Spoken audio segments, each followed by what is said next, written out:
And now let's try and tune in to no good music from an undisclosed location somewhere in New Jersey. That style, playing guitar. When that comes on, you're out on the dance floor. Miami still rocks, man. Am I going to listen to this again? And that's definitely going to be a theme. You can't make this shit up. No.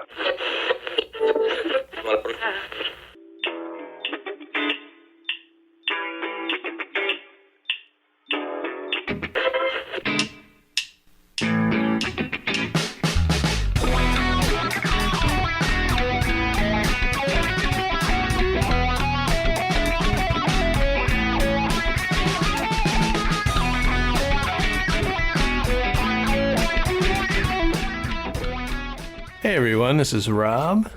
And this is Matt. Welcome to No Good Music, and we're doing something we've done, I think, 3 times in the past. Each year, we talk about forgotten bands. Bringing up the past.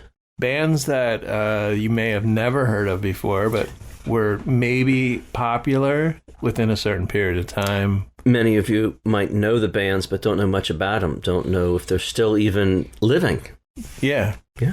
You maybe it's a song that you hear once in a while, and you're like, "Yeah, I know that." Whatever, like, what happened? What happened? Yeah, whatever happened to. So Matt, I think you're going to go first. So we picked. I had a list of 65. Wow. Around that. Yeah. I picked my bands. Matt didn't see. Right, you picked them and then took them off the list. Yeah. And then Matt picked 3. Mm-hmm. So we're going to kind of start with the first one that's going to be, for both of us, kind of brief. Mm-hmm. The next one will be a little bit more extensive. And then the third one is probably one of the bands that we liked a little bit better than the other two. So if you guess this band, before I say it, I'm going to give you $100. Okay. Yeah. I'm in. This German-English avant-garde pop group formed in Germany in 1972. Their lineup consisted of Anthony Moore on keyboards, Peter Blevgod on Blegvad on guitar, and Dagmar Kraus on vocals. So female vocalist. Dagmar. Dagmar. You love Dagmar, on vocals. The band members moved to England from Germany in 1974, and they merged with the group Henry Cow. That's all I need to know. Yes. It's King Crimson. Oh, that's a good guess. No, of course it's not a good guess. That sucked. This is Slap Happy. The band's name is Slap Happy. Oh my God. Yeah, and there's 2 P's in Slap. Oh, there's 2 P's in Happy, but that you knew Slap that already. Happy. Yeah, they merged with Henry Cow, and everybody in England knows. If you would interview someone Mine aren't that obscure. I know. The other ones you're going to know right away. You probably like sell the name. And yeah. The other 2 that I have are not obscure. Okay. You know them well. And they don't include $100. So they merged with Henry Cow. If you're in England right now and you're over 40, you would know the band Henry Cow. But I don't either. Slap Happy's sound was characterized by Dagmar Kraus's unique vocal style. The Fräulein. The Fräulein. Oh. Verboten. They have a song called Verboten. Das ist sehr gut. Sehr gut, Fräulein. I learned all my German. I think I mentioned this. But from Hogan's Heroes. That's right. Oh, I loved it. Okay. Moore asked his American friend, Peter Blegvad, to come to Hamburg. Is he a vampire? More blood. So Moore and Peter said, come to Hamburg and help me out write some pop songs. Blegvad recalls responding, pop songs? 3-chord stuff. How hard can that be? End quote. For them, it was a joke. So they started this as a joke. So they're Slap Happy as a joke. Wasn't there a couple guys in Peeberg that were like doing rap and kind of mocking it and stuff? Yo Baby or something. Yeah. I forget what the band name was. Yeah. But so this is actually a joke on pop, okay? He says, quote, we'll take the piss out of pop, end quote. Okay.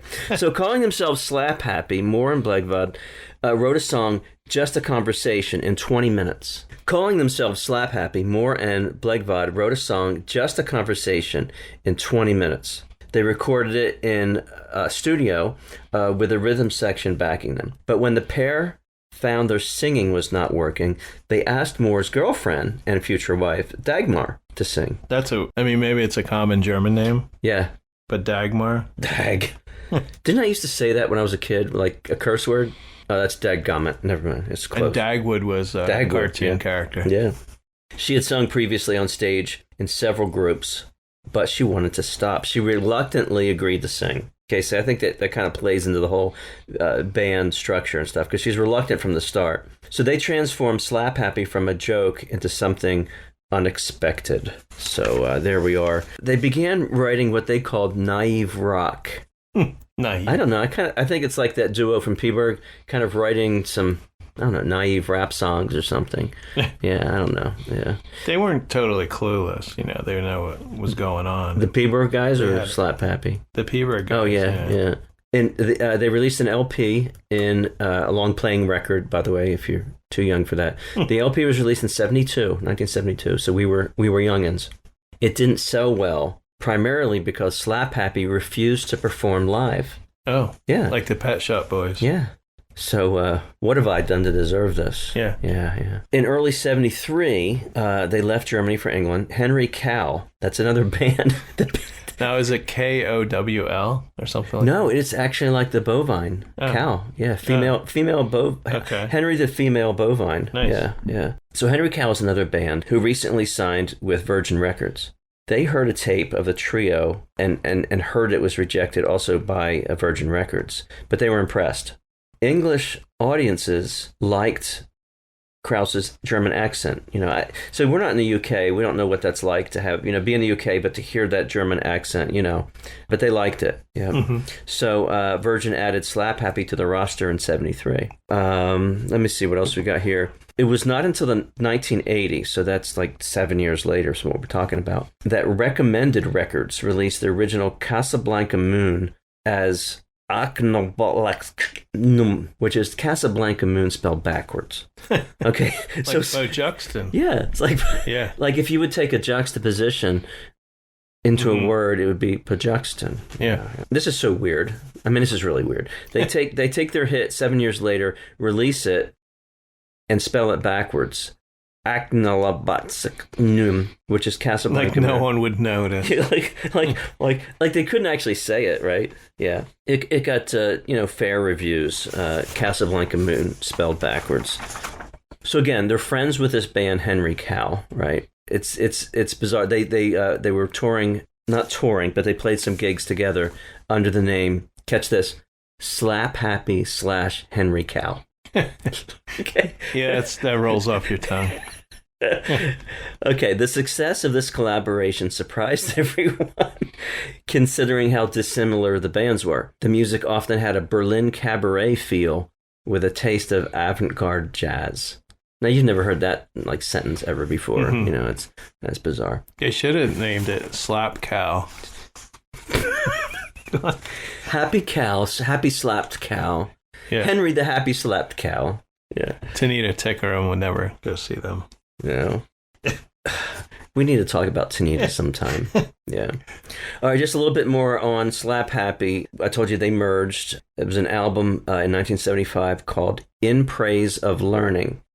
Mm-hmm. The only real contribution from Slap Happy, though, was Dagmar's singing, because the others just weren't doing so much. Differences in approach between the two groups had come to a head in April of 1975, and Moore and Blegvad quit. Okay, so you see Moore and Blegvad just quitting, and then this female musician who didn't want to sing to start with, mm-hmm. she's over with Henry Cow, singing both of their songs. Yeah. So it's pretty bizarre.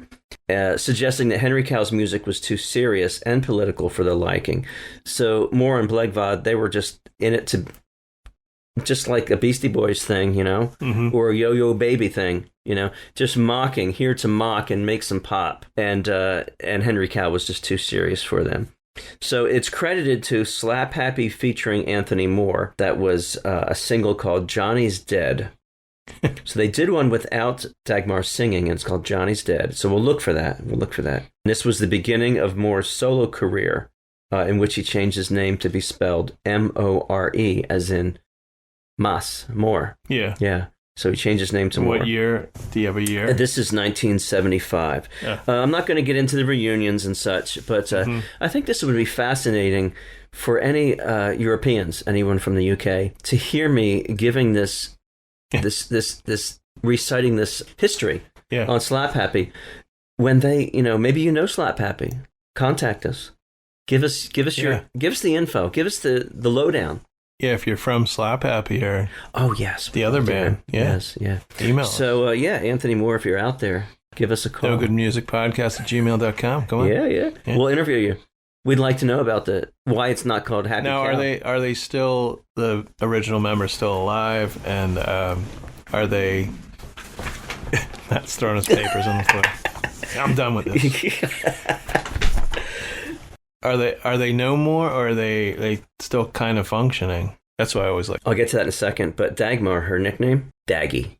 Okay. Yeah, she's Daggy. She's credited as Daggy on the first album, which is called Sort of, and on the next 3 albums, Daggy. Mm-hmm. Yeah. There's been some reunions. I just want to know how recent. Yeah, well, the most recent would be, it says here that they toured in Japan as Slap Happy. Okay. So, maybe it was the trio. Mm-hmm. Yeah. In Japan in 2000. Yeah. Okay. Yeah.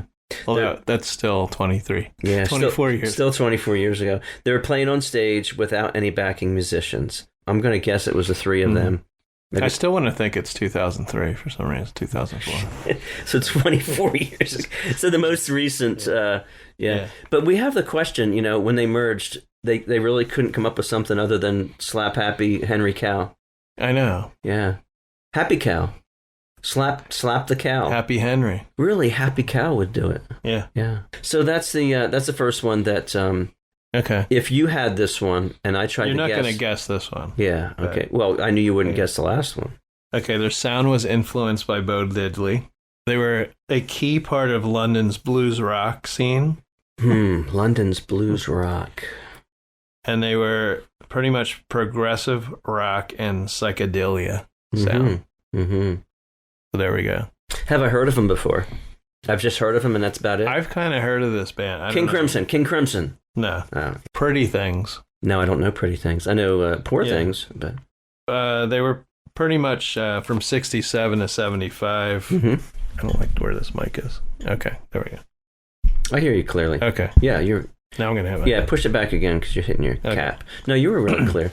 These 2 guys that says they were academics, mm-hmm. they argued that the Pretty Things were not merely as precursors of prog rock, but an essential development of progressiveness in the early days. Mm-hmm. Now, they were also categorized as yacht rock. Oh, now, I didn't dive in that far. Yeah. They kind of reminded me of the Byrds and a band where they may start out as one thing and then they go into it like maybe they're bluesy and then they go into the progressive. Yeah. I'm trying to remember. There was a band like that mm-hmm. we've talked about in the past. I don't remember. Yeah, it's not coming to me. And I'm sure there's a bunch of bands like that mm-hmm. started out in the 60s, depending on the moods that changed in music. What they thought bands, they needed to do. And bands change. My next one that's coming up goes from a prog rock to a pop. Yeah, and it's just, people they're changing. They're doing what they want to do. Interesting, Pretty Things. Mm-hmm. And if you want to get an idea of their sound, I think it's off the album. They had a thing called SF Sorrow, and the song SF Sorrow is Born, which is kind of an odd song, as you can tell. What's SF? That's interesting. Well, it's initials for a person. San Francisco. I don't know. No. Maybe they had a bad time in San Francisco.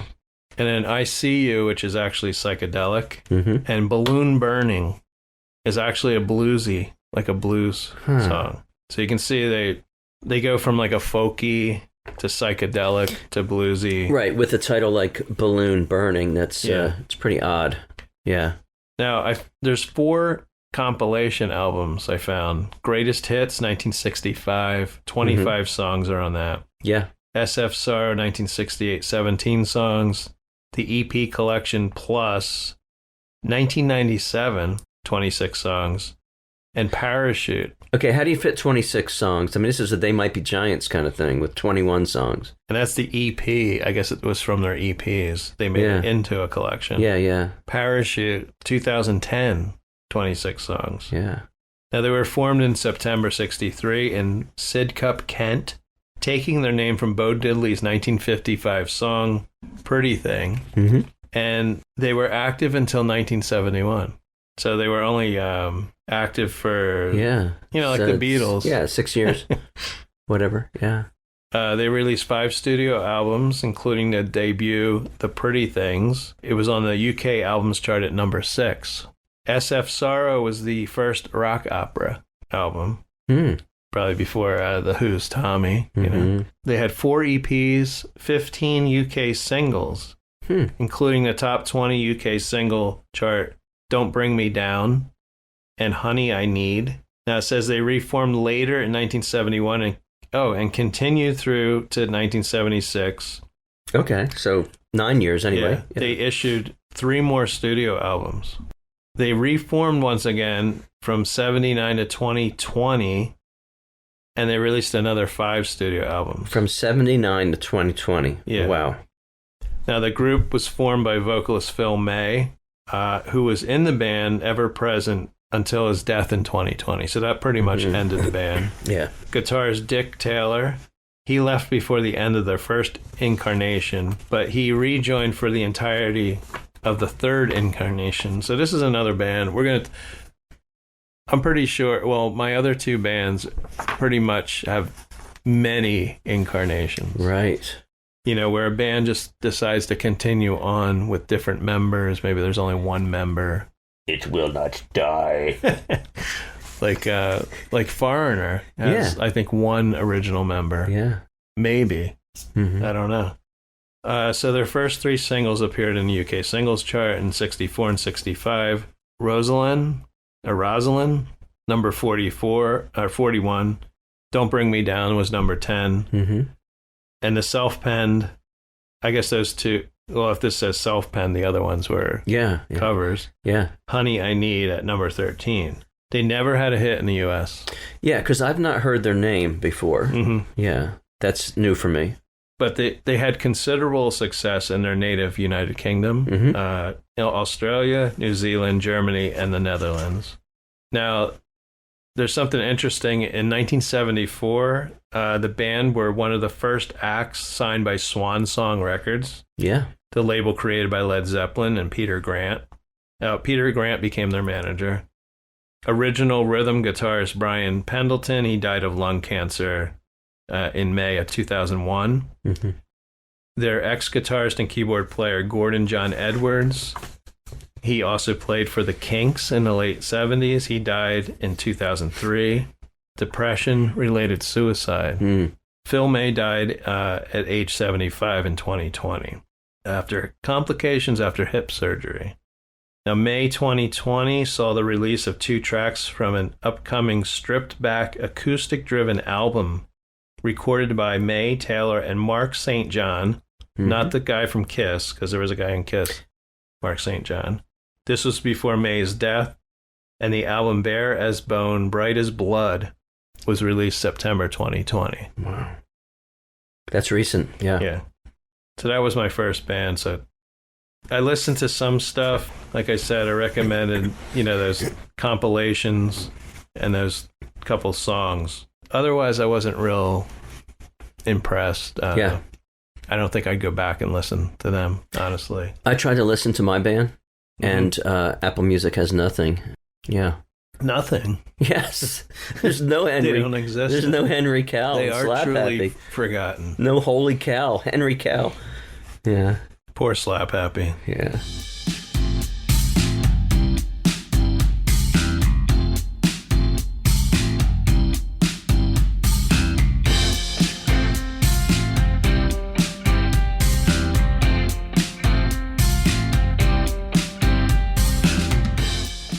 All right, so that was 2 obscure bands from the UK.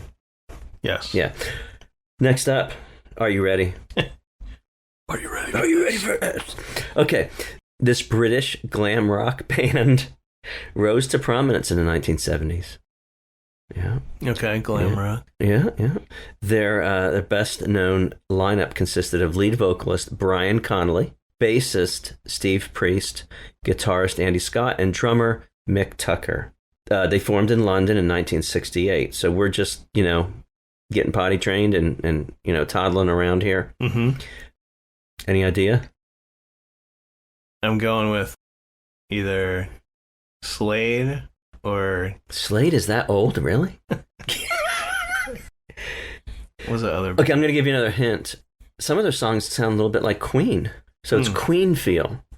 And that's that rich, fully produced vocals are just, getting you, driving you. Of course, bass, drums, guitar, all there.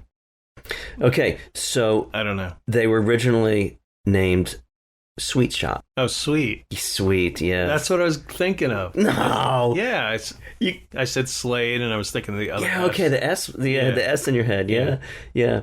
So their first hit was Funny Funny in 1971. During 1971 and 72, their musical style showed a marked progression from the Archies-like bubblegum style of Funny Funny to more of a Who-influenced hard rock style, and supplemented by a striking use of high-pitched backing vocals. So when I hear them, when you listen to... Oh, by the way, it's either Sweet or The Sweet, because it was the Sweet Shop, then it was the Sweet, and then they just drop off the. Okay. Yeah. The vocals. It almost sounds like it's pitch perfect. It's a lot of like a little bit of reverb added just enough to make it really strong. That's what I'm hearing. Yeah, which Freddie Mercury feels that way to me. He's just so strong. That's why I mentioned it. I have the feeling they had a huge hit. Oh yeah. You know some of these. They reached success in the UK first with their first hit in a Blockbuster. And I don't really know Blockbuster, I don't think. The video store? Now, I was pleasantly surprised to hear a couple songs that I know really well. Because remember, my age is about 8 or 9 years old when I'm hearing these. The earliest that we know music. Yeah. And they're hitting me, and they are driven into my brain. Little Willie. I didn't know it by its title. Oh, yeah. Little Willie won't go home. Love that song.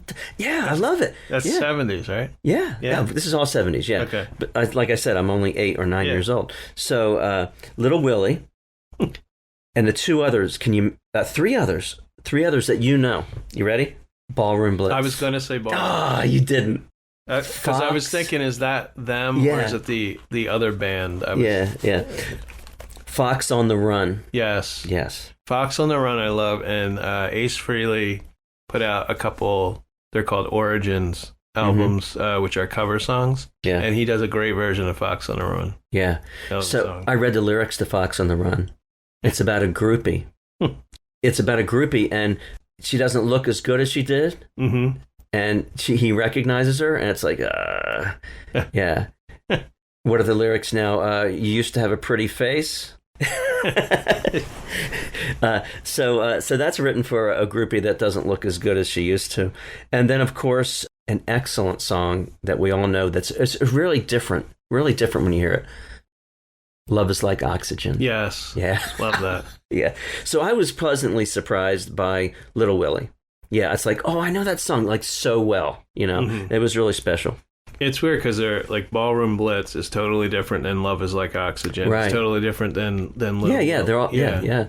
And Ballroom Blitz was overplayed for me even at a young age, and so I can't listen to it. Yeah. Sweet had their last. Let's go, Steve. Let's go. Oh, you ready, Steve? Yeah, you ready? Sweet had their last international success in 1978 with Love is Like Oxygen. So that was the first the last international success. That was a great pop song. Yeah, it's diversity, in the song. It was not a typical song.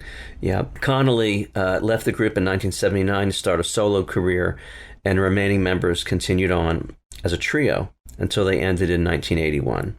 Let's see, Connolly died in 1997, Tucker in 2002, and Priest in 2020. Andy Scott is still active with his version of the band. Sweet have sold over 35 million albums worldwide. Yeah. I just think it's funny with the Sweet because you know that Brits and us, we have this thing with the word the. Mm-hmm. Like they will say, I'm going to hospital. Okay. Yeah, they won't say I'm going to the hospital. Yeah. Yeah. I'm going to hospital. She's in a hospital. Yeah. So there's this whole thing with that's that I find interesting. Sweets, they say the Sweets. Origins can be traced back to the British soul band Wainwright's Gentlemen. Yeah. Mark Lay's history of the band states that they formed in 1962, were originally known as Unit 4. So this is talking about Wainwright's Gentlemen. Unit 4? Unit. Founding members included Chris Wright, and this would be Wainwright's. Yeah, so they go into the history here. It's an influence of them. Again, if you're British, you're going to know a lot of this. If you're British and you're over 50, you're going to know a lot of this. It's interesting, because they even say glam rock in the beginning. Looking at pictures, they probably wore jumpsuits. And stuff. Yeah. Just imagine, ABBA loved to dress. Yeah, they didn't call them glam rock. Yeah. Well, not glam rock, but you got these like polyester thin skin tight jumpsuits. Yeah. It was before the time of spandex and such. Yeah, Elvis wore jumpsuits. Yeah. So it was 1973 that they changed it from The Sweet to Sweet. January 1976 saw the release of the single The Lies in Your Eyes, which made a top 10 in Germany, Denmark, Finland, Sweden, the Netherlands, and Australia, but only 35 on the UK chart. So, it's just 35 on the UK chart. It's not even being heard, in the US. This is interesting. A third single from the album, 4th of July, was issued in Australia. Now, remember, as Americans, that we're the only one that cares about the phrase 4th of July. Mm-hmm. I mean, there's a 4th of July in other countries. They just don't celebrate it, is the joke. Yeah. So all of this highlighted the band's image change from glam to a tougher jeans and leather look. This is, we're talking about 1976, which is why they would, early 1976, which is why they would be thinking, let's call our song 4th of July, see how it goes throughout the world. I'm going to have to play that song, 4th of July. Yeah. I'll save it till then. Yeah. With many of them passing away, Andy Scott has continued from 1985 to the present with his version of The Sweet, or I should say Sweet. Sorry, they changed it, and continues to present. And looking at some photos here of them performing 2006. Yeah, and that's all I have on Sweet. And you almost guessed it; it was on the tip of your tongue.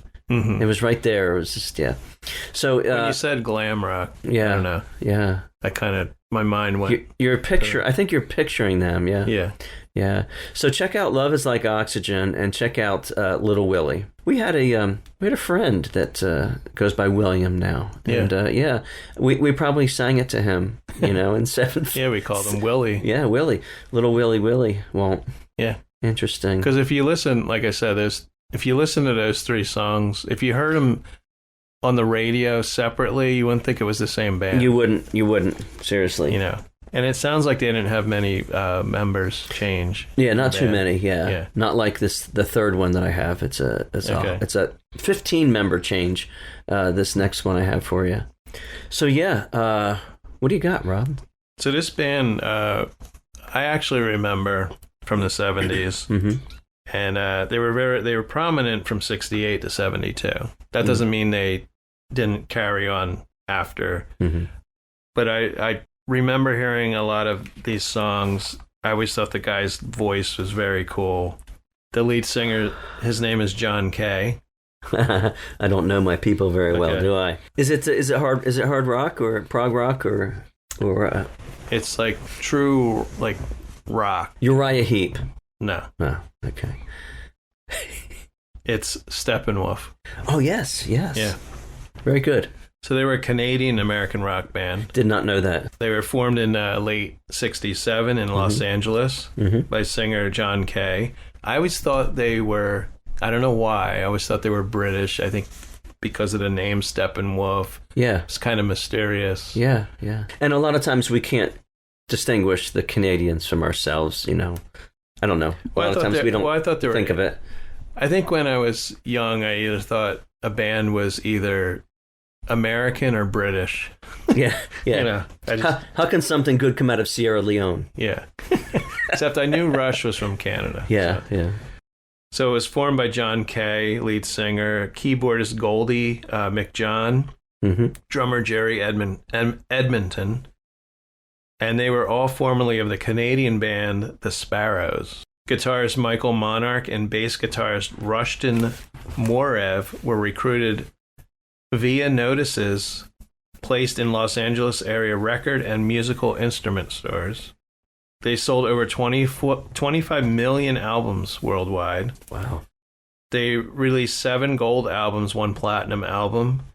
They had 13 Billboard Hot 100 singles. 7 were top 40 hits, including 3 top 10 hits. Born to Be Wild. Born to Be Wild, yeah. Magic Carpet Ride. Yeah, yeah. And one I'm not real familiar is Rock Me. Not Rock Me Amadeus. Yeah, yeah. I think that just said, rock me, dun, dun, rock me. Dun. I'm not sure. So I buy a lot of vinyl. Yeah. And sometimes I'll buy stuff and I'll forget I got it. Yeah. But I have something here that I just discovered. I don't know. I just happened to be going through my albums today. And there was Steppenwolf. Yes. Steppenwolf jumped right at you. Yeah, Magic Carpet Ride, of course, one of their most... So because I love this band, I had to get their greatest hits. Yeah. And there's a song on here that I forgot. It's not one I just mentioned. Mm-hmm. And it's, what is it? Hey Lordy Mama. It's an incredible song. Mama. Hey Lordy Mama. You know, it's bluesy. No, I think I know it. Yeah, I think I vaguely know it. And it's probably not. Yeah. Let me see it. I don't know who's on the cover there. Yeah. So this is called Steppenwolf Gold, their greatest hits. Yeah. Yeah. Oh, you got it for a good price too. That's good. But if Hey, you've never Lordy heard Mama. of Steppenwolf, John Kay's voice was Hey, just Lordy so unique. I mean, I'm sure you heard Born to Be Wild. Yeah. Which is overplayed. Yeah. I think it was in a bunch of commercials. Okay, so this album opens up to give you like a centerfold spread thing here, and you got 5 guys. Yeah, they're dressed in leather that's hanging in leather strips all down here in these vests, and wow, that's unique. They're serious. They are serious men. So from 1980 to 2018, John Kay was the only original member involved, and he was the lead singer since '67. Wow. The band was called John Kay and Steppenwolf from 1980 to 2018. So we're only talking 6 years ago. It was called John Kay and Steppenwolf. Yeah. Yeah. Now, I wish I knew that. I wish I had gone to see them. I would, John Kay I think he's like 80, so he probably decided to retire. And why are they forgotten? They had they were successful for only 4 years. This is the thing. Okay, yeah. And they're one of those bands that in those 4 years or even after you became familiar with these songs, I think you knew it was Steppenwolf. Yeah. And they were able to continue on just based on those 3 songs. Yeah, Born to Be Wild, Magic Carpet Ride. I think I've heard of Hey Lordy Mama. Yeah. And Rock Me, yeah. I mean, look at Barry Manilow, right? Yeah. Don't look at him. Picture in your mind the Manilow. But how many Barry Manilow songs can you name now? Besides like Mandy, Copacabana. Yeah. So comparing it to Barry Manilow, he's never stopped touring, performing in Vegas or wherever he's performing. Right. So this was kind of like that. So John Kay had a very, he never stopped. He never stopped touring, like the Smithereens and bands that just can continue playing small places. Yeah. You don't have to play arenas. Yeah. Now, I also think John Kay's voice was a little like Eric Burdon. Now, this is another band, and as I typed this, I was thinking, I don't know if they were on our list. I think they were. But another band is the Animals. Yeah, yeah. They're truly forgotten. Like, what was it, House of the Rising Sun? You don't really hear that song anymore. I can also hear a little Tom Jones in John Kay's voice. Now, let's talk a little bit about John Kay. He was born April 12th, 1944. He was born actually in Tilsit, East Prussia, Germany. And it's now Sovisk, Kaliningrad, Oblast. That's the town. Yeah. Russia. Oh, wow. So it's now part of Russia. Yeah, so it Russia was took German. over, yeah. His original name, now we talked about, Amos Lee Yeah. on the last podcast. Ryan Massaro, yeah. But this is a name doesn't really flow off your lips. It's Joachim Fritz Krauledat. Wow, that's not flowing So off he the changed it to John Kay. Yeah, there you go. His father Fritz, born in 1913, and he was unfortunately, it says, killed a month before Kay was born. It doesn't say murdered. Doesn't say how. Yeah. So in early 1945, Kay's mother fled with him, this is interesting, from the advancing Soviet troops during the evacuation of East Prussia. Mm-hmm. I think I'm saying that right, because I think a king of Prussia, that's how it's spelled. Prussia, yeah. Yeah. Mm-hmm. In harsh winter conditions. Their train got stuck near Arnstadt, which was first occupied by the Americans, but then became part of the East German Soviet occupation zone. So in 1949, they crossed the already fortified border to resettle in Hanover, West Germany. And this is recounted in his song Renegade on the album Steppenwolf 7. Steppenwolf 7? Yeah. And any band who names their album 7 is good with me and Matt. Renegade, not to be confused with Styx, Renegade. Yeah. But the song actually is very descriptive. It's not like skirting around what happened. Yeah. So running from Russian forces or whoever. This was when he was 8 or 9, something like that. He was a boy, I think, is what you had said. No, he was actually. They fled when he was like a year old. Oh, okay. Mm-hmm. Yeah. All right. And his father was killed a month before he was born. Mm-hmm. And if you don't know how things work with pregnancy, I'm not, ask your parents. Yes. How he was killed a month before he was born. Yeah. Okay, so the song Renegade, here's a lyric, and I said it's very descriptive. This is the lyric, and it was, "Hey you, keep your head down.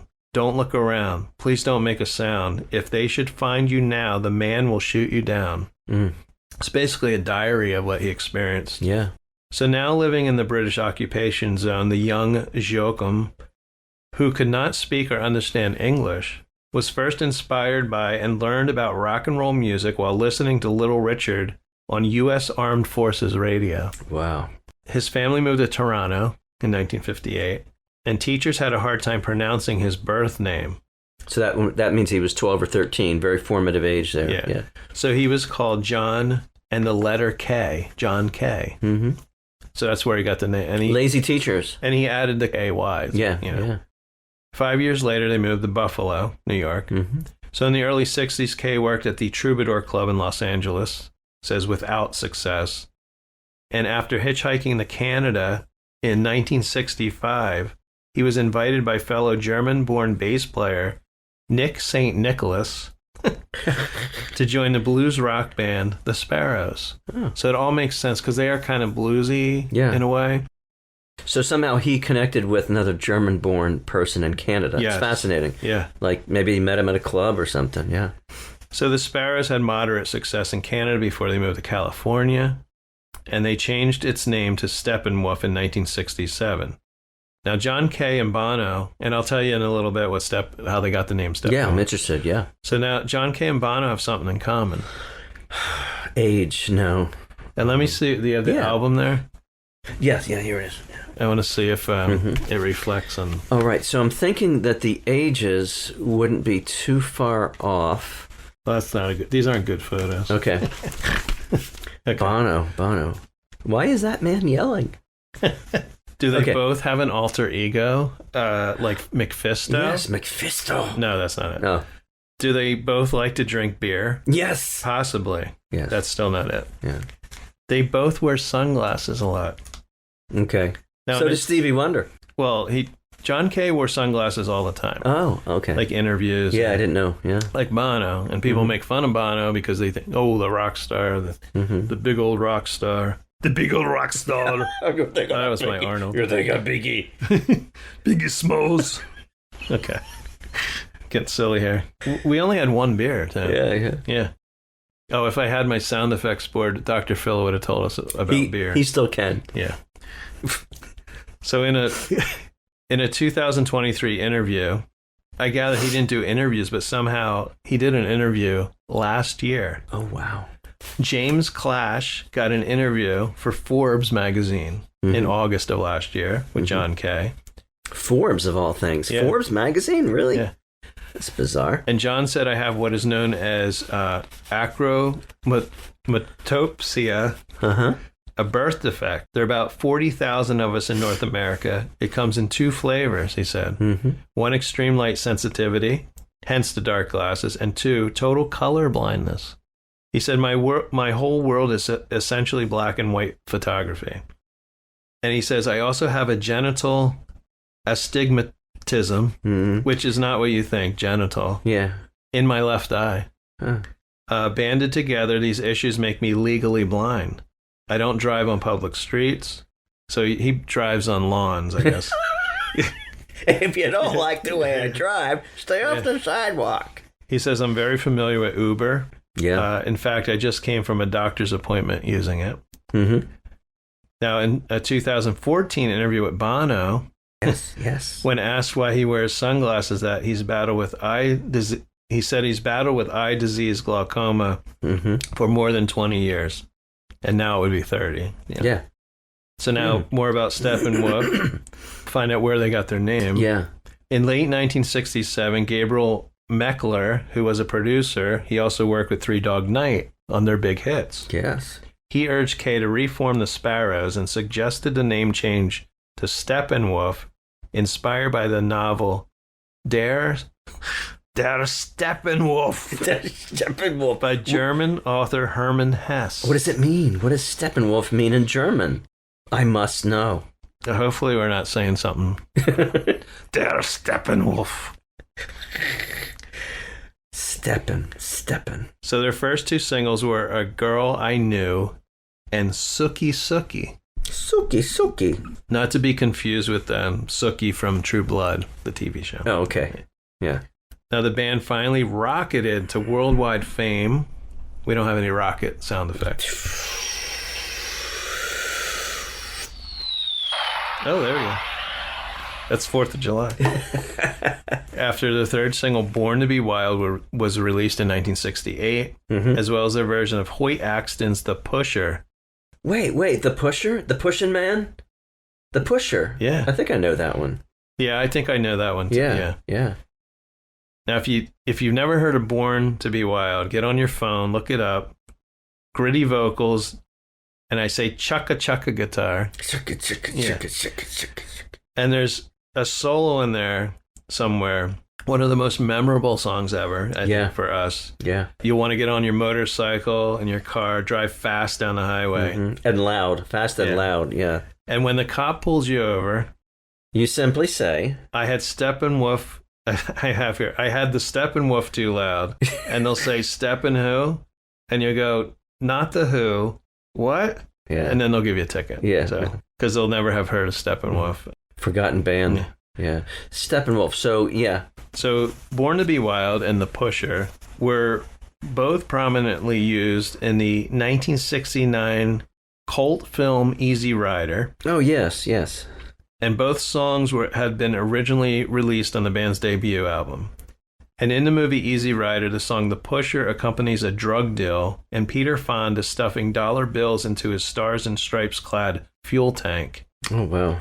After which Born to Be Wild is heard in the opening credits, with Peter Fonda and Dennis Hopper riding their Harley choppers through the America of the late 1960s. Yeah. And I don't think I've ever seen Easy Rider. No, I haven't. But hey, I've got the lyrics here in my hand for The Pusher, and it is the one I thought. I've smoked a lot of grass. Oh, Lord, I popped a lot of pills. But I never touched nothing that my spirit could kill. I've seen a lot of people walking around with tombstones in their eyes, but The Pusher don't care. You live or if you die. Nice. Damn, The Pusher Man. Yeah. So that is the one I was thinking of. And it introduced the signature term heavy metal. Wow. Who did? That song. Oh. Though it's not about a kind of music, but a motorcycle. It says, I like smoke and lightning, heavy metal thunder racing with the wind. Oh, it's Born to Be Wild. Yeah, Sorry. well, yes, yeah, I'm Born to Be Wild. Yeah, yeah. Sure. Yeah, I recognize it now. Yeah. So heavy metal came about by the cycle, the loud heavy metal cycle. That is interesting. The song was written by the Sparrow guitarist Dennis Edmonton, who had been using the pen name Mars Bonfire. That's unique.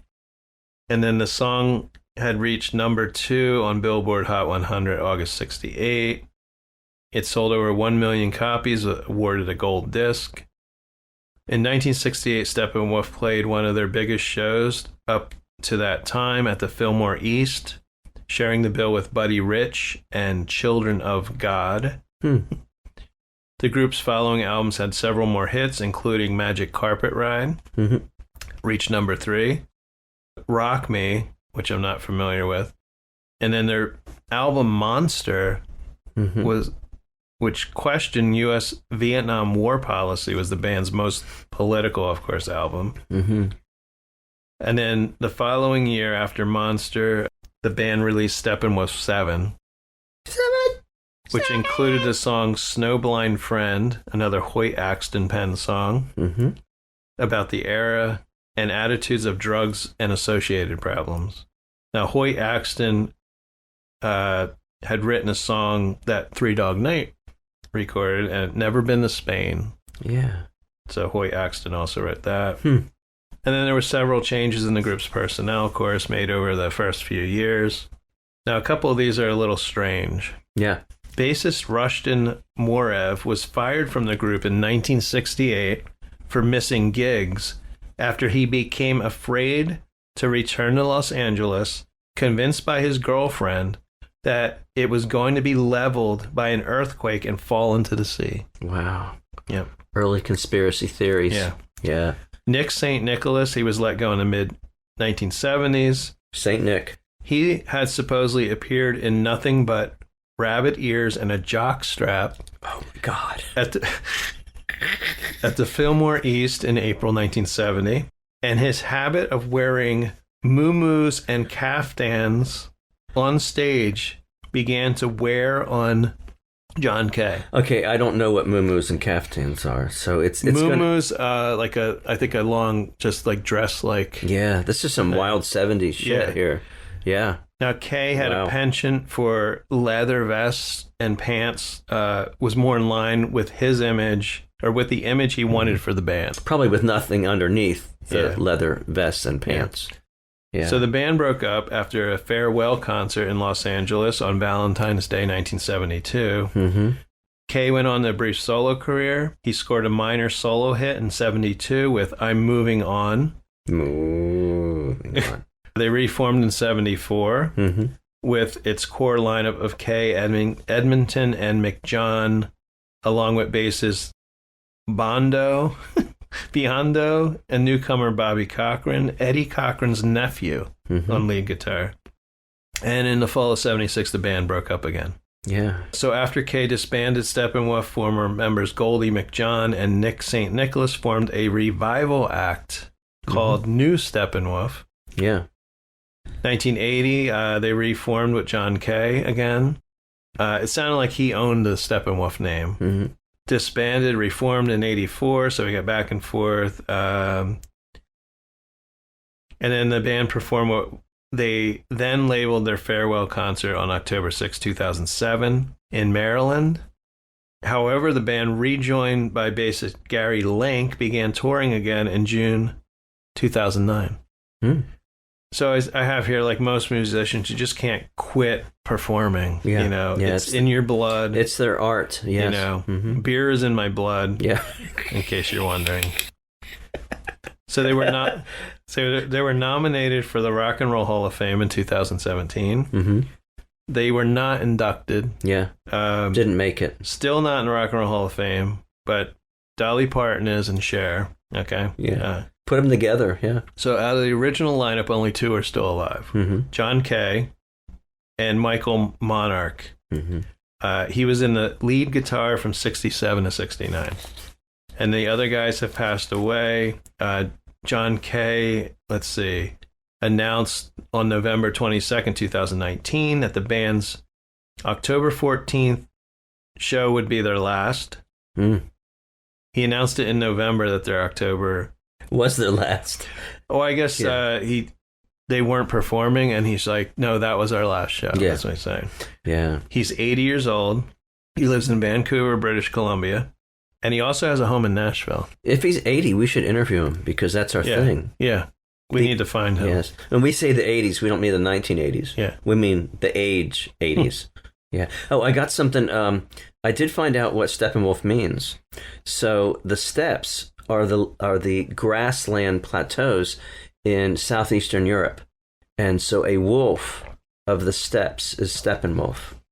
And then there's legends about it being half man, half wolf, but it's wolf of the steppes. It says so. European thing. So I would check out their debut album from 1968, self-titled. Mm-hmm. Also, there's a live album from 71. This was them at their peak, and I've listened to this. It's an incredible album. Oh, good. And also check out John Kay has a solo album from 2001 called Heretics and Privateers, and it's good bluesy rock. His voice is strong. Maybe he decided we're not doing this because he's, when you get to be 80, your voice isn't. I think it was Gordon Lightfoot, right? Yeah.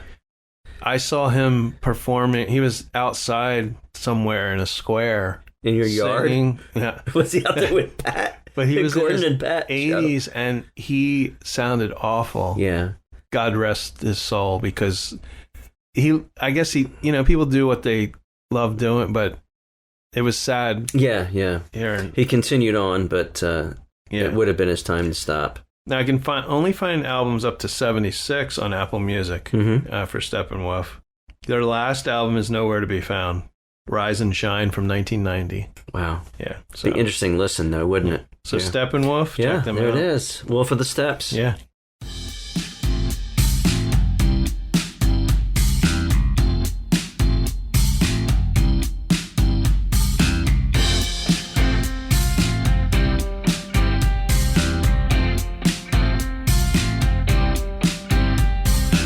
Okay, who do you have next? Yeah, we each have one more to go here. Mm-hmm. You know this band, and you know members of the band well. So this is an American rock band that formed in 1973. During the first 3 years, the group was a progressive rock band with a somewhat fluid membership. The members, along with the lead singer, mastermind of the band, which I can't mention yet. I know the band. No. Yes. No. You say yes, I say no. So this mastermind of the band also played along with Kasim Sultan, Roger Powell, John Willie Wilcox. This version of the group gradually abandoned progressive rock for more straightforward pop and rock. And I'm talking about Todd Rundgren's Utopia. Oh. Yeah. Okay. So you got Todd Rundgren and Kasim, Roger, and John. Mm-hmm. They formed in 1973, like I said. They were known as Todd Rundgren's Utopia, and we saw Todd Rundgren just 2 years ago. I think it was more than 2 years. Oh, yeah? Okay, yeah. And along with some other yacht rock folk, right? Yeah, they were doing the White Album. Okay, yeah. Yeah. What was that? What was that billed as? Todd. I forget now what that was billed as, but it was interesting. Yeah, it was Christopher Cross. Yeah, he did Sailing. I'm trying to remember all the other guys, and it's not Jonathan Schiff from Chicago. Mm-hmm. Mickey Dolenz. Joey Mullen, who we then interviewed. Yeah, that's right. And they were all together on stage. It was. I actually have 2 Utopia albums. Oh yeah. I have to mention my friend Ken passed away. It was shocking. 54 years old. Ken Vale Jr. Just weeks ago. Knew everything about music, but his top band, we all have a band that we just love, like mine's Cheap Trick. Yeah. But his was Todd Rundgren, and it was not so much Utopia, but Todd Rundgren was his person. Yeah, because Todd Rundgren stretches, before and after Utopia. Yeah. So I'm sure you're going to talk about this one album that I have and that I love, but I'm not going to mention it right now. See if it comes up. Yeah. Love to hear about it, yeah. In 1980, they had a top 40 hit with Set Me Free. Now, I listened to Set Me Free, and I remember it But it's interesting that like that's the top 40 hit, but that's not my favorite song if I had to name 5 or I don't know too many Utopia songs. Though. Yeah. Oh, but you do. Yeah. So though often thought as a Rundgren-oriented project, all 4 members of Utopia wrote, sang, produced, and performed on their albums. In fact, Set Me Free was written and sung by Kasim Sultan. So, Set Me Free, their number 1 hit, was not even written and sung by Todd Rundgren. So that's interesting. The group broke up in 1986, but reunited briefly in 1992. In 2011, the earlier prog rock incarnation known as Todd Rundgren's Utopia was revived for a series of live shows. In 2018, Rundgren, Sultan, and Wilcox reunited for a tour with a new keyboardist, Gil Assayas, under the moniker Todd Rundgren's Utopia. So not as Utopia. Again, their top hit there. It's a pop bouncy feel, which you can have that with some Todd Rundgren. The 1973 album called A Wizard, A True Star. Rundgren sung the line, "Wait another year, Utopia is here." He's a real thinker, Todd. I'm just going to call him Todd, like I know He's him. very eclectic. He's very creative. I don't think there's probably 2 albums like his solo stuff that sounds the same. Maybe I don't know. He's not the greatest singer, I have to say. Yeah, the vocal range and everything. Yeah, I've heard that. Yeah. So the first 2 albums, Todd Rundgren's Utopia is the first one, 1974, and another one that was live called Another Live. How creative, right? Yeah. Let's do another album. It's live. What are we going to call it? Another Live, 1975. Featured a lengthy, complex, and highly arranged progressive rock pieces performed by a 6-piece multi-instrumental ensemble, and it lists them all. Yeah, a lot of very, very prog rock in 75. The debut album, which is the one I mentioned from 1974, it contained only 4 tracks, and it ran almost 60 minutes. Wow. Yeah. So you got average of 15-minute songs on that one. In 1975, on October 9th, Utopia played their first UK concert at the Hammersmith Odeon in London, and it was with the trimmed-down lineup of Rundgren, Siegler, Powell, and Wilcox, with backing vocals by the soul star Luther Vandross. I thought that was interesting. Out of nowhere comes Luther Vandross. And a guy named Anthony Hinton, who was a former member of Vandross's early 1970s quintet.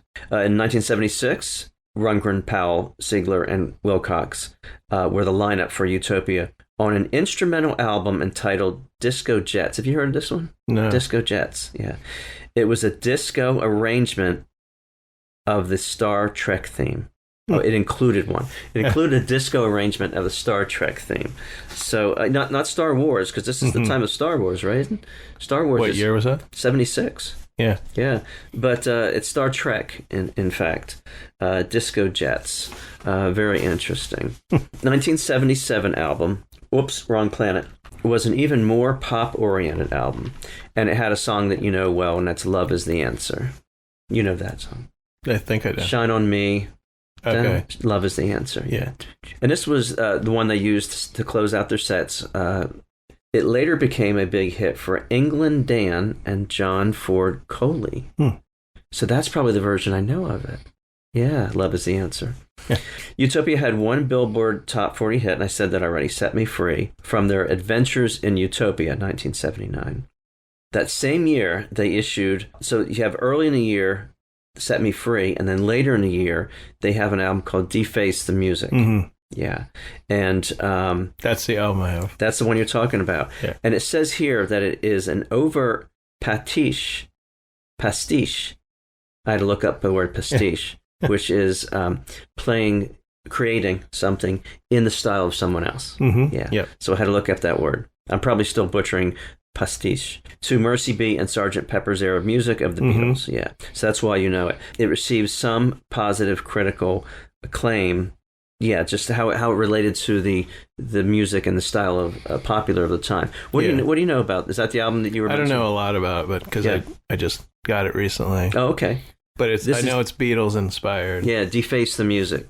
And it's very different from earlier in the year. They did 2 albums that year, and this one was very different. Yeah, it's not progressive. It's more pop style. In 1979, in August, they played at the Kebworth Festival in England. The headline act of their appearance at the festival 2 consecutive Saturdays. The headline was Led Zeppelin, and they opened up for him. Oh, that was pretty cool. Yeah. Todd, I like to call him Todd because it's easier to say than Rundgren. Mm-hmm. Yeah. So he had a successful solo career before, during, and after Utopia, as did his bandmates, although at more modest levels. Powell, that's Roger Powell, toured with David Bowie for the live album Stage, and previously worked as a protege with Robert Moog. The keyboardist, if I get this right, the keyboardist there for Todd Rundgren and Utopia, Roger Powell, was a protege of Robert Moog, who invented, the creator of the Moog keyboard. Powell's solo album Air Pocket was number 1 in 1980 by Keyboard magazine. Yeah, and he had to quit because of his wrist injuries and such. All right, just a little bit more here. There's a total of 15 members, including Todd, over the years. I can just mention some. I already mentioned various ones there. I want to talk about some of the singles, though. Interesting. Caravan. You know, my memory goes back to Caravan to being about 1980 and where I was when I was hearing it. I remember it being fuller and richer in my mind. Like I made up parts. I listened to it just this past week. Is that a song? Yeah. Caravan, running through the night, something, gonna be all right. Sounds familiar. Yeah. It just wasn't as rich and full, and so I think I used to sing it over in my head or something, you know, back in... Maybe it was something you hadn't heard before. Yeah. And yeah, now when you listen to it, it doesn't hold the same. Some of these singles I haven't heard in 40 years. Oh, okay. Like I haven't heard Caravan in 40 years, and I go look it up and listen to it. I mean, isn't that bizarre? Like 40 years. Some other good singles that you can check out. Very Last Time. I think you know that one. Love Alone. I didn't know that one. Very Last Time was from 1979, Off the Road to Utopia. I think Caravan was off of Road to Utopia. I didn't own these, and so I didn't own any of these, and I don't think my brother did on LP or 8-track. So these songs that I'm bringing back in memory, they came from the radio, just like we talked at the last podcast. Yeah. You know, WEEX AM radio's playing this stuff. It's pretty wild, pretty wild. Hammer in My Heart, Love in Action. You know, Love in Action. I wish I could play it for you, but, you know, copyright issues. Nah. Libertine. I'm not sure. I liked this song. It's called Libertine. I heard it on Apple Music, 1982. This one is interesting, this last one here. Utopia Theme. You know, he's got a band, Utopia. They got an album, Utopia. He puts a song, Utopia Theme. Like the theme to Utopia. Let's call it the theme to Utopia. Progressive Artistry is the name of the album in 1974. It's all instrumental prog rock, and it's called Utopia Theme. So that I found that interesting. But check out some of those singles. I know that you would know Love Alone and Love in Action. Okay. Oh, and Love is the Answer. You know 2 out of 3 of those. And Love is Like Oxygen. Yeah.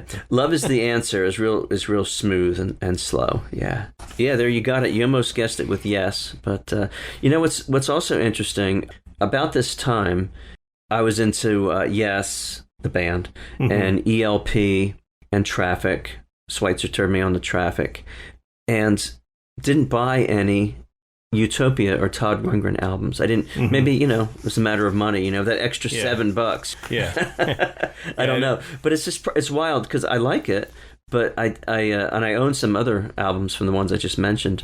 But it's fascinating. I never owned one. Yeah, I never owned any Utopia albums. Yeah. The only, and I never really liked Yes. I just, I mean, maybe Owner of a Lonely Heart, or, you know. That was more pop. That's when that was more pop than a prog rock. Yeah. Yeah. I mean, as far as progressive rock, Rush was like 2112. Yeah. I listened to that whole thing that was all instrumental. Yeah, and I forgot to mention them. I bought 2 Rush albums and listened to them at the same time. So we're talking 1979 and 1980, I think. Yeah. I never got into King Crimson or no. You know, I don't know what other prog bands there were. But recently, I like Gentle Giant, Yeah. I will listen to prog rock Yeah. once in a while. Yeah. So my last good. one. Am I going to try and guess this one?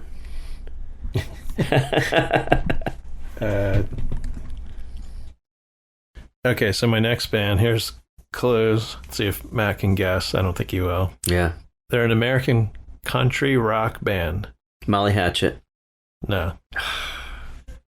I will name someone famous, and you probably still won't get them.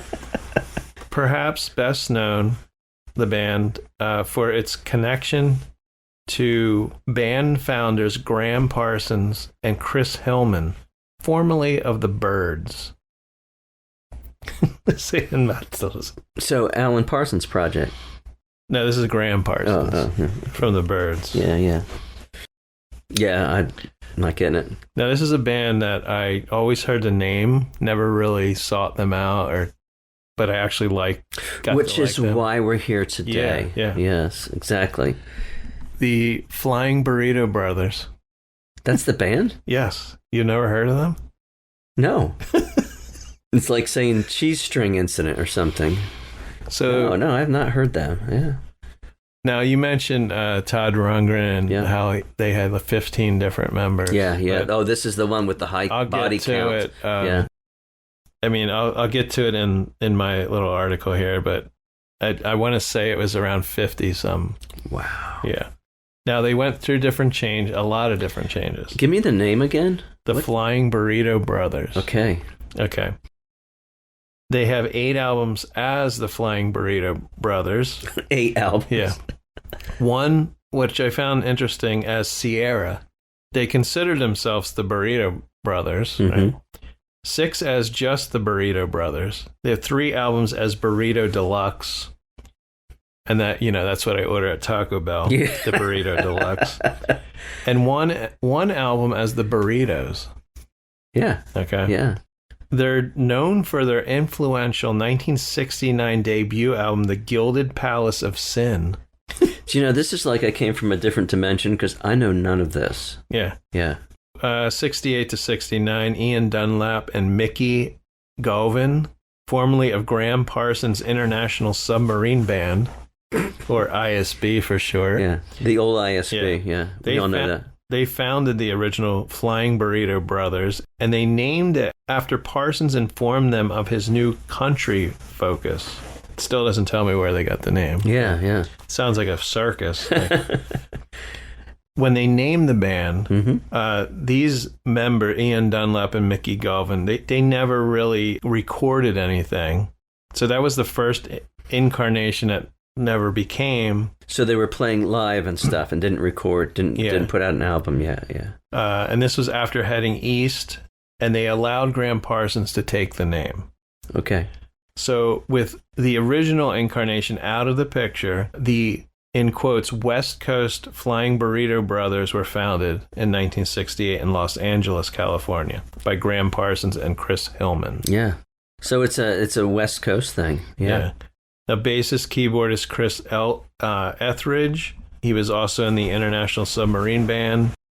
And they got pedal steel guitars Sneaky Pete. Sneaky Pete. Cleanow. Sneaky Pete. And session drummer Fast Eddie Ho. They rounded out the lineup. 68 to 72. Although Hillman and Roger McGuinn fired Parsons from the Byrds in July of 68, Parsons reconciled later that year after Hillman, who would switch to rhythm guitar in the new ensemble, left the group. So the one guy who fired Graham joined the Flying Burrito Brothers. Okay. So they recorded their debut album, The Gilded Palace of Sin. It contained originals by Parsons, Hillman, and Etheridge, alongside covers of 2 songs by the Southern Soul songwriting duo of Dan Penn and Chips Moman. And Ho provided... This is confusing. This is like Game of Thrones here. He's a drummer. Okay. So they didn't have a regular drummer at this point because Eddie Ho, Fast Eddie Ho, right?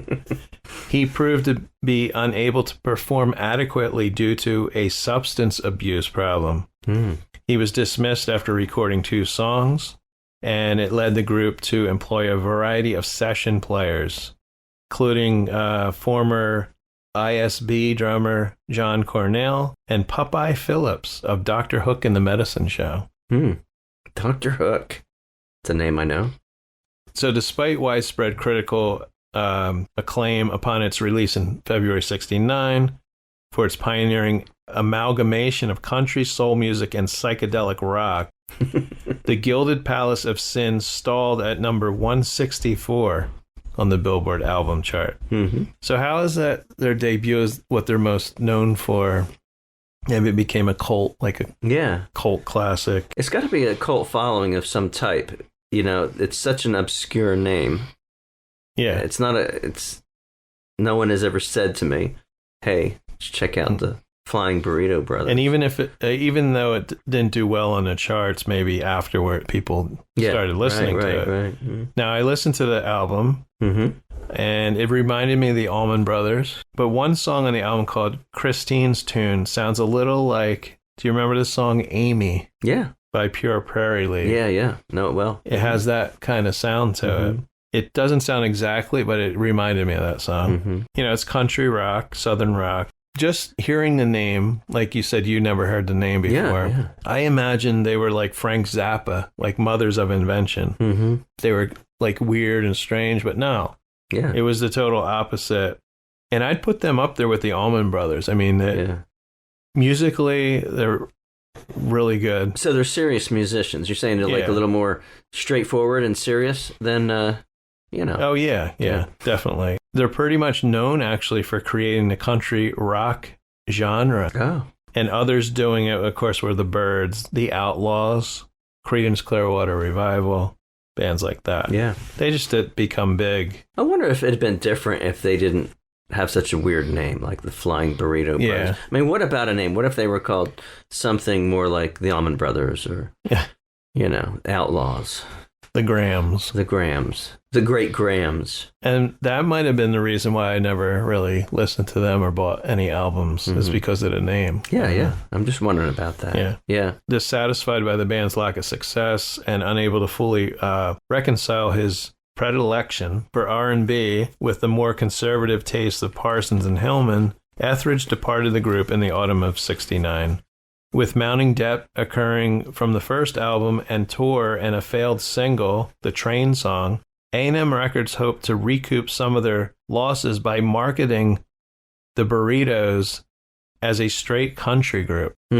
Manager Jim Dixon instigated a loose session where the band recorded several traditional country staples from their live act, contemporary pop covers like To Love Somebody, Lodi, Honky Tonk Woman. So this effort was soon scrapped in favor of a second album of originals on an extremely reduced budget. Now, several of the tracks from the abandoned sessions would eventually see the light of day in 1976 on Sleepless Nights, which also featured outtakes from Parsons' post-Burrito's solo career.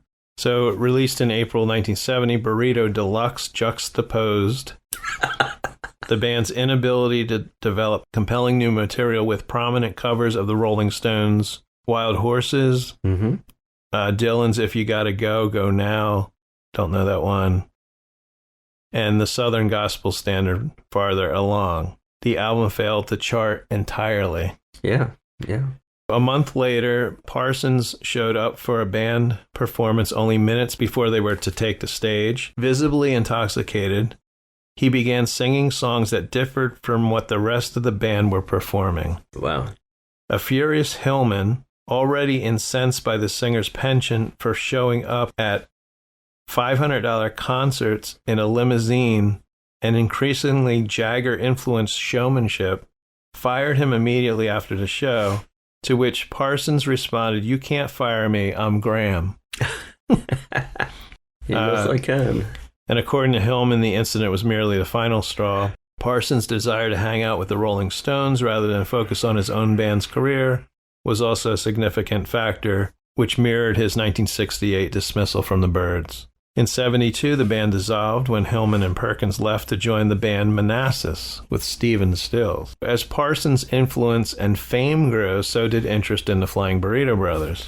This newfound popularity led to the release of Close Up the Honky Tonks, 1974. It was a double LP compilation of album tracks, B-sides, and outtakes. And soon after, Clean Al, Sneaky Pete, and Etheridge put together a new incarnation of the band. So by 1980, they had the first of several minor country hits with the version of Merle Haggard's White Line Fever from their album Live in Tokyo, which was released the previous year.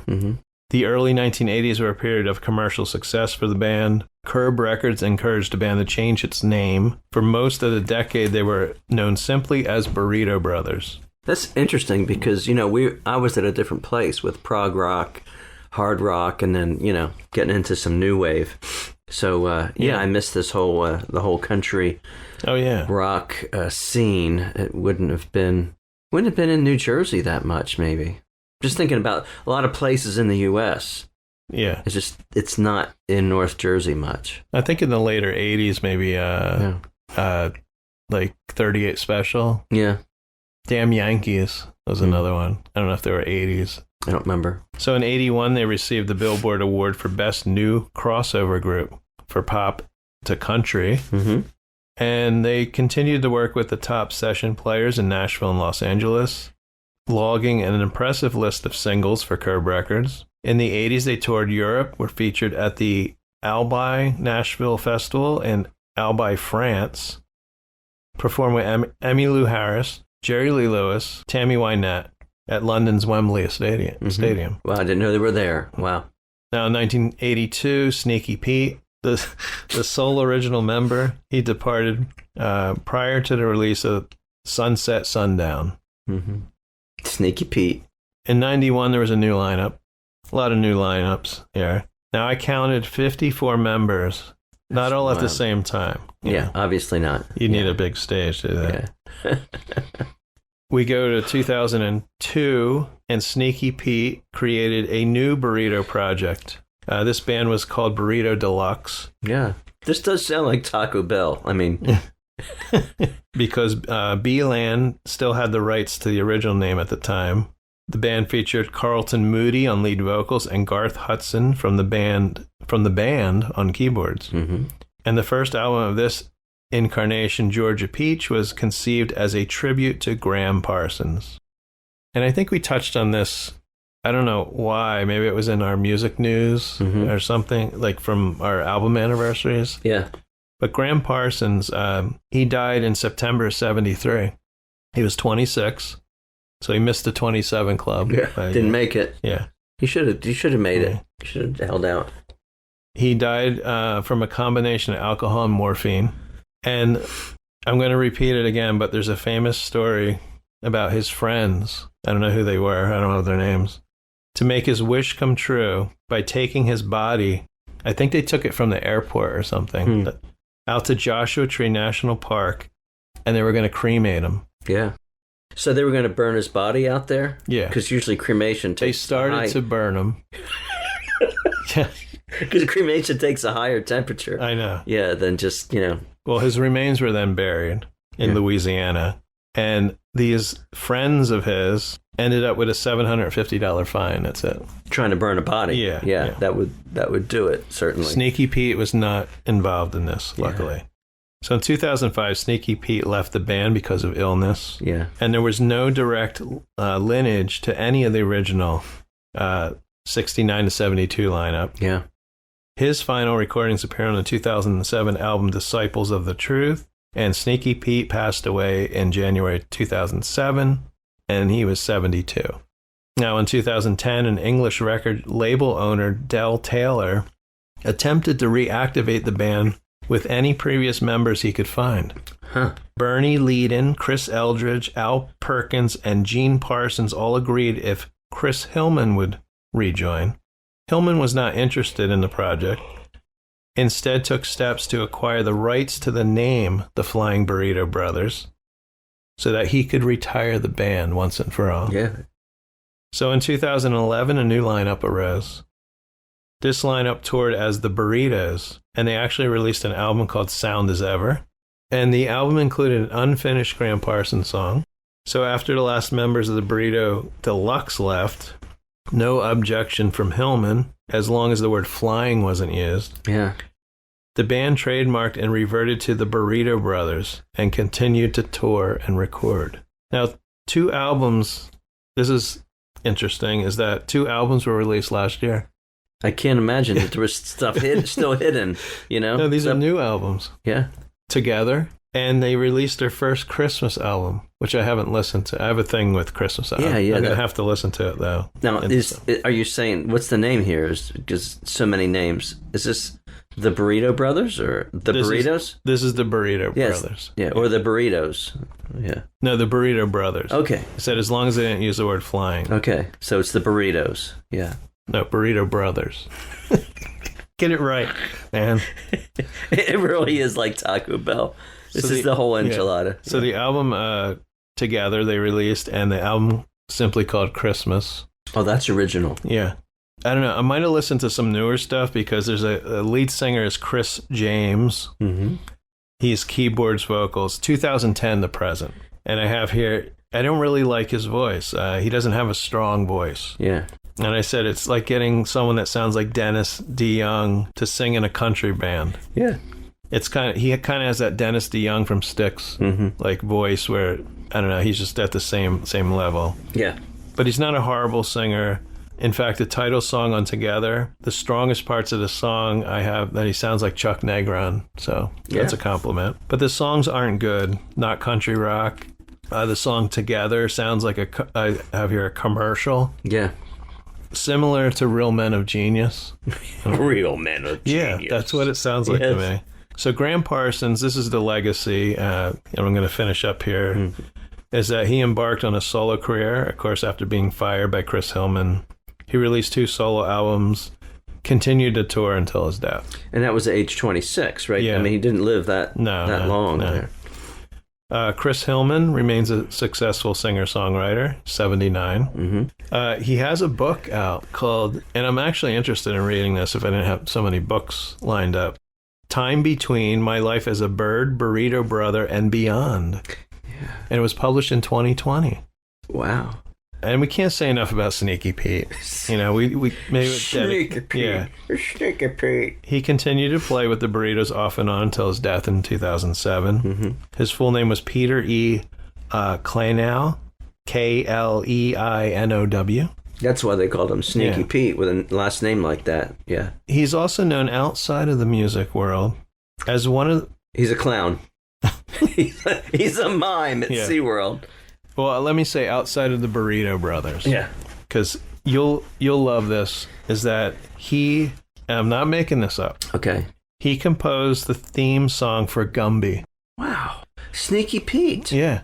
He also worked on Davy and Goliath. What's Davy and Goliath? What is it? An animated Christian thing? Yeah, you've never seen Davy and Goliath? It's a kid and his dog, and it's all like animated. I haven't. It's like clay figures. Yeah, like Gumby. Yeah, I think it was the same. Might have been the same company. I don't know. Sneaky Pete. And then he also worked on one of my favorite movies, Ernest Goes to Jail. No, I'm just kidding. I'm kidding about that. The Empire Strikes Back. Yeah, and poor Fast Eddie Ho. Don't forget Fast Eddie Ho. Yes, Fast Eddie and Sneaky Pete. So he pretty much dropped out of the music scene in the early 70s, passed away in 2015, but I'm sure he lived the life he wanted. He died doing what he loved. So one last thing here is, besides the first album I listened to, a double album called Back to the Sweethearts of the Rodeo. This came out in 1990. Mm-hmm. Now the title is a take on the Byrds album Sweethearts of the Rodeo. Oh. And a couple songs stood out to me. They cover the Everly Brothers' Take a Message to Mary. I love this song. I'm trying to think of it. Now, I like this version better than the Everly Brothers. Mm-hmm. Because it's about, and they wrote the song, the Everly Brothers, mm-hmm. because it's more believable that the singer could be in jail than one of the Everly Brothers. Yeah. Now, for some odd reason, the spelling of Mary is spelled differently on the Burrito Brothers song, and it's Merry instead of Mary. Yeah, It's the same song, though. Yeah. That's really weird. Very. Now, another song I liked, but it's called Last Call. And it does sound a little bit like Grandma Got Run Over by a Reindeer.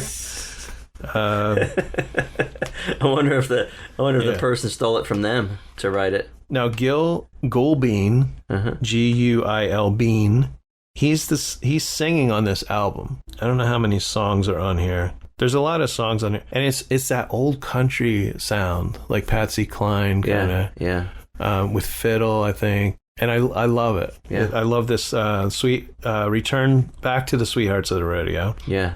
And then one last thing, I came across a song that was remixed and put out on March 7th of this year. No. By Eminem. No, we're talking about Burrito Brothers. I know, but I thought Eminem would get it, just like the Steve Miller thing. No. Okay. Now, it's originally from 2011. I don't know why it was just put out. Okay. And it's the Burrito Brothers and someone we interviewed last year. And sadly, she passed away in January. Yeah. And it's a remix of Melanie's Brand New Key. Wow. With the Burrito Brothers. And it has a honky-tonk piano. There's a banjo and a slide guitar in the song.